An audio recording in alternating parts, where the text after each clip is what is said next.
So I have watched the Mario movie, and I am here to give my very, very small review of it. This is going to be completely unscripted, which is kind of not standard for my reviews. But I've decided, since I watched it recently, all my things are in my head. I have a few notes written down, but besides that, there's going to be a completely unscripted video.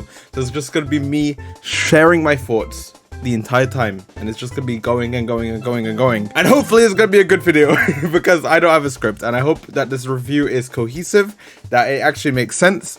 But we're gonna start with the good, and then we're gonna go to the bad, because there is some bad that I'd like to discuss, and we're gonna say my rating, my review for the Mario movie as it is right now. If you don't know what the Mario movie is, it came out like a few weeks ago, and it's a pretty decent movie. Okay, the audience loves it, the critics are mixed, but I'm a bit of both, because I critique, but I also audience, okay? I don't know where I'm going with this intro. I'm just gonna go straight into the good, because I feel like there's a bit of good to discuss, okay?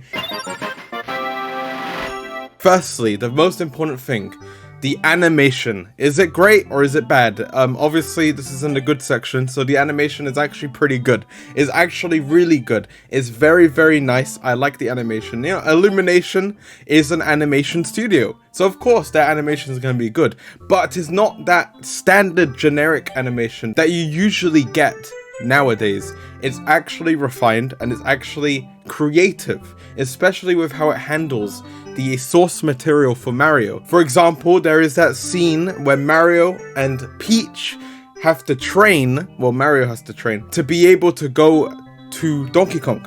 And that scene is actually very well done. Rainbow Road, another scene, is actually very nice. It's very beautiful. The scene where they're traveling across each of the regions in Mario is actually also pretty well done. Another thing is the action scenes. The action scenes are also pretty good. Rainbow Road, again, is a very good, beautiful scene, but not only because of its animation, but also because of its action. Its action is really good. The choreography on how the cars interact with each other, it adheres to standard Mario Kart, plays on Mario Kart's themes and such, and the items, but it also expands on it, making it very enjoyable to watch. For example, there's this sub-villain, this Blue Koopa, who's chasing Mario and wants to kill Mario, basically, but at the end of the scene, at the end of the action scene, you realize that the Blue Shell Koopa is the Blue Shell item from Mario Kart. That's really creative. Of course, the Blue Shell, it comes over, once he gets knocked out, he becomes the blue shell with the wings, and then he flies over to Mario, and then he slams on Mario, and then bam, big bump, and it's beautiful. It's actually really, really well done. The third thing I'd like to talk about in terms of the good is the plot. The plot is serviceable. It's good, but not great, and not bad. It's serviceable. The plot itself is very simple, but there's a few twists. For example, instead of saving the princess, you're saving Luigi. Makes sense. Luigi is a scared little boy. Peach is a girl boss, okay? It makes sense. Even though in the Mario games you're typically saving the princess, I think in the movie it makes more sense for Mario to be saving Luigi, especially because of the bond that is demonstrated in the Brooklyn scenes. It makes sense for the story, and it's a good idea, and it's actually executed fine, okay? It's just a serviceable plot. A good twist is the fact that Bowser is simping for Peach. I mean, it's not really a twist because he does that in the games anyway. But it's a good twist for the movie itself. It's played off as a twist, you know, probably for the standard audience who doesn't know much about Mario. But it's done pretty well. I will say, it's done pretty well, okay? The most divisive thing that came out before the movie came out was the voice acting. Now, the voice acting, you know, we got Chris Pratt, you got Charlie Day, you got Jack Black, you got other people that I forgot right now. Anya Taylor-Johnson, is that her name? Yeah, that's her name, the Peach lady. The voice acting, it's actually pretty good. I will be honest, it's actually pretty good. None of the voices were bad, except for like maybe one, but none of them were bad, okay? Jack Black was phenomenal. He was the standout. He was perfect. He was so good. They built Bowser around Jack Black. Jack Black did not mold into Bowser. Bowser molded into Jack Black, and that's perfect. Chris Pratt was pretty good as Mario, actually pretty good as Mario. I liked him as Mario. I was watching the movie, obviously, and I noticed that Chris Pratt was actually decent as Mario. I did not confuse Mario with Chris Pratt. Chris Pratt did not sound like Chris Pratt. He sounded like Mario. Luigi sounded like Luigi. He was also pretty good, I will be honest. Princess Peach was also pretty good. I was impressed with Princess Peach. I thought I was just going to be hearing Queen's Gambit over and over again in my mind as I was watching the movie, but no. I was listening to Princess Peach, and that's pretty good. Donkey Kong, Seth Rogen, pretty good. Actually pretty good. Cranky Kong, not so good, but we'll get into that later. Okay, that's the only one that's a bit weird. The next part is Bowser. I already said that the acting for Bowser was pretty good. Bowser is Jack Black, not the other way around. And you can obviously see it in the movie. Every time that Bowser appears, I'm impressed. It's absolutely beautiful. And wow, I just want to see more Bowser. You know, there's not enough Bowser in this movie. Specifically, more Bowser with Mario. But again, I'll get into that later. The Bowser song, amazing. The standout song in this movie. It's pretty important to me to be listening to this Peach song, listening to Bowser go peaches, peaches, peaches, because wow, that was a very good song. And the final thing to note in terms of the good is the Easter eggs, because yes, this movie adheres to the source material specifically well, okay? Specifically well. Not only is there the overall plot, the Illumination plot, but there is also the actually very clever Easter eggs mended into, or molded into, the plot. It's very well done, and I was actually very impressed with it. So, you know, good job Illumination, good job Nintendo on making a good movie for Mario fans. Now, there's quite a bit of bad. Not like really bad, but like questionable bad. It's stuff that is kind of bad, but not too bad, but it's actually pretty good if you ignore it. And the movie doesn't get weighed down by the bad. It's just stuff that I noticed when I was watching the movie, and I'm just gonna read it out to you right now because it's actually not that bad. Okay, I'm saying the bad, but it's not that bad. Okay. Game over. The first major thing is that the pacing of the movie is a bit too fast for my liking. It's too fast. You get the scene of the action, and then you get nothing in between, and then you get the scene with action right after, and then you get the scene of action right after. It's like we're going over and over and over and over and over and over, and there's no room to breathe at all. There's no room for character development. There's no room for just chilling out, okay? And it's just skipping and skipping. It's just... it's a lot happening, okay? It's a lot happening every single time, every single scene. There's another big step, big leap. I like smaller steps, you know?